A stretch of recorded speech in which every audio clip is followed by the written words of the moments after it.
وزارت خارجہ کے ترجمان اسماعیل بقائی نے کہا ہے کہ امریکہ اور ایران کے درمیان طویل مذاکرات کے دوران کئی امور پر پیش رفت ہوئی، تاہم چند اہم معاملات پر اختلافات کے باعث حتمی معاہدہ ممکن نہ ہو سکا۔ انہوں نے بتایا ہے کہ حالیہ مذاکراتی دور تقریباً 24 سے 25 گھنٹے جاری رہا، جو گزشتہ ایک سال میں سب سے طویل تھا۔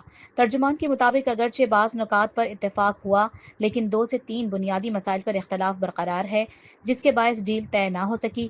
اسماعیل بقائی نے کہا ہے کہ سفارتکاری ایک مسلسل عمل ہے اور توقع نہیں کی جا سکتی کہ ایک ہی نشست میں تمام معاملات حل ہو جائیں۔ انہوں نے پاکستان اور دیگر دوست ممالک کے کردار کو سراہتے ہوئے حکومت پاکستان اور وزیر اعظم شہباز شریف کا شکریہ بھی ادا کیا۔ اسلام آباد میں امریکہ اور ایران کے درمیان 21 گھنٹے طویل اہم مذاکرات کسی معاہدے کے بغیر ختم ہو گئے۔ اس حوالے سے امریکی نائب صدر جے ڈی وینس نے ناکامی کی تصدیق کرتے ہوئے واپسی اختیار کر لی۔ مذاکرات میں ایران نے امریکی شرائط خصوصاً ایٹمی پروگرام سے متعلق مطالبات قبول نہیں کیے، جس کے باعث بات چیت نتیجہ خیز ثابت نہ ہو سکی۔ پاکستان نے بطور میزبانی بھرپور سفارتی کوششیں کیں، تاہم فریقین کو کسی مشترکہ موقف پر لانے میں کامیابی نہ مل سکی۔ مذاکرات کی ناکامی کے بعد خطے میں کشیدگی بڑھنے کا خدشہ مزید گہرا ہو گیا ہے، جبکہ عالمی نظریں اب ایران کے آئندہ فیصلے پر مرکوز ہیں۔ ہم اہل پاکستان کے لیے جشن مسرت کا وقت ہے کہ ہم نے دنیا میں بڑی نیک نامی کمائی ہے اور اس سے بیش بہا کوئی دولت ہے بھی نہیں۔ پاکستان کی اخلاص بھری کوششوں کو ساری دنیا نے تسلیم کیا ہے اور ہمارا کھویا ہوا وقار کئی گنا نفع کے ساتھ ہمیں حاصل ہو چکا ہے۔ اب ہمیں بھی اقوام عالم میں سر اٹھا کر جینے کے قابل ہیں۔ ایک بڑی معاشی پیش رفت کا ذکر بھی کرتے چلیں جو کہ فی الفور پاکستان کے لیے سامنے آئی ہے۔ ترک خبر ایجنسی کے مطابق سعودی عرب اور قطر پاکستان کو مجموعی طور پر $5 ارب کے مالی معاونت فراہم کرنے جا رہے ہیں، جس سے ملکی زر مبادلہ کے ذخائر پر دباؤ کم ہونے کی توقع ظاہر کی جا رہی ہے۔ رپورٹ کے مطابق سعودی وزیر خزانہ اور وزیر اعظم شہباز شریف کی ملاقات میں اقتصادی تعاون اور مالی چیلنجز پر تفصیلی گفتگو ہوئی، جس میں سعودی عرب نے پاکستان کے ساتھ تعاون جاری رکھنے کی یقین دہانی کروائی۔ اس اہم ملاقات میں وزیر خارجہ اسحاق ڈار اور فیلڈ مارشل عاصم منیر سمیت اعلیٰ حکام نے بھی شرکت کی۔ اسرائیلی وزیر اعظم بنجامن نیتن یاہو نے ترک صدر رجب طیب ایردوان کے امریکہ ایران جنگ بندی سے متعلق بیان پر سخت رد عمل دیتے ہوئے کہا ہے کہ اسرائیل ایران اور اس کے اتحادیوں کے خلاف اپنی کارروائیاں جاری رکھے گا۔ انہوں نے ترک صدر پر تنقید کرتے ہوئے انہیں براہ راست تنبیہ بھی کی اور کہا کہ خطے میں کشیدگی ایک بار پھر بڑھنے کا خدشہ پیدا ہو گیا ہے۔ یاد رہے کہ رواں ہفتے کے آغاز میں امریکہ اور ایران کے درمیان جنگ بندی کے معاہدے کے فوراً بعد صدر ایردوان نے امریکی صدر ڈونلڈ ٹرمپ کو ممکنہ اشتعال انگیزی اور تخریب کاری کے بارے میں خبردار کیا تھا جو اس معاہدے کو نقصان پہنچا سکتے ہیں، تاہم انہوں نے یہ واضح نہیں کیا تھا کہ اس معاہدے کو کس سے خطرہ ہو سکتا ہے۔ وزیر خارجہ اسحاق ڈار نے کہا ہے کہ ایران اور امریکہ کے درمیان ہونے والے مذاکرات کے متعدد دور تعمیری اور مثبت ماحول میں مکمل ہوئے، جن میں پاکستان نے مؤثر اور فعال سفارتی کردار ادا کیا۔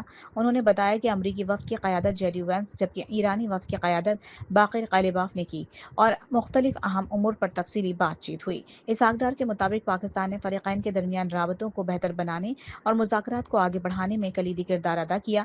وزیر خارجہ نے کہا ہے کہ پاکستان خطے میں امن اور استحکام کے لیے اپنی کوششیں جاری رکھے گا اور مستقبل میں بھی سہولت کاری کا کردار ادا کرتا رہے گا۔ چین نے تائیوان کی اپوزیشن جماعت کومنتانگ کے چیئروومن چینگ لی ون کے دورہ چین کے بعد تائیوان کو 10 بڑی مراعات کی پیشکش کر دی ہے، جس سے خطے میں سیاسی ہلچل بڑھ گئی ہے۔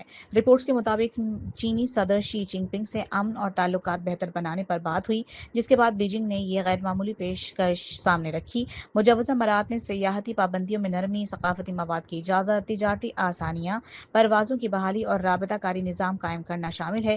چین کی اس پیش رفت کے بعد خطے میں کشیدگی اور سفارتی تناؤ مزید بڑھنے کا خدشہ ظاہر کیا جا رہا ہے، جبکہ تائیوان کی جانب سے فوری رد عمل سامنے نہیں آیا۔ دنیا موسیقی سوگوار آشا بھونسلے اس جہان فانی سے کوچ کر گئیں۔ بھارتی لیجنڈری گلوکارہ آشا بھونسلے اس دنیا سے سدھار گئیں، جس سے برصغیر کی موسیقی کا ایک سنہری دور اختتام پذیر ہو گیا۔ خاندانی ذرائع کے مطابق ان کی آخری رسومات کل شام ادا کی جائیں گی، جبکہ بیٹے آنند بھونسلے نے انتقال کی تصدیق کر دی ہے۔ رپورٹس کے مطابق وہ سینے کے انفیکشن کے باعث اسپتال میں زیر علاج تھیں، جہاں حالت بگڑنے کے بعد متعدد اعضاء نے کام کرنا چھوڑ دیا۔ آشا بھونسلے نے 20 سے زائد زبانوں میں ہزاروں گیت گا کر موسیقی کی دنیا میں لازوال مقام حاصل کیا اور ان کا فنی سفر صرف 10 سال کی عمر میں 1943 میں شروع ہوا۔ ان کی وفات سے موسیقی کی دنیا ایک عظیم عہد کے خاتمے پر سوگوار ہے۔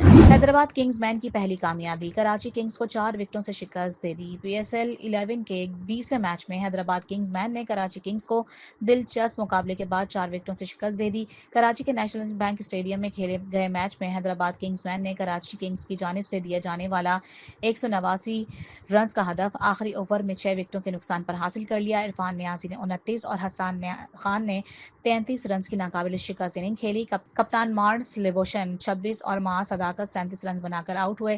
عثمان خان 13 گیندوں پر 27 رنز بنا کر عباس آفریدی کا نشانہ بنے۔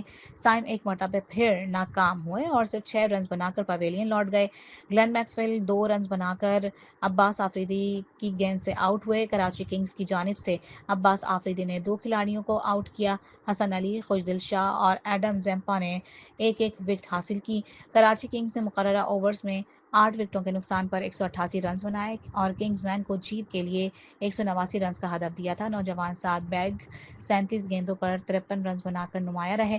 کپتان معین علی نے 16 گیندوں پر 44 رنز کی جارحانہ اننگ کھیلی۔ اعظم خان 26 رنز بنا کر آؤٹ ہوئے۔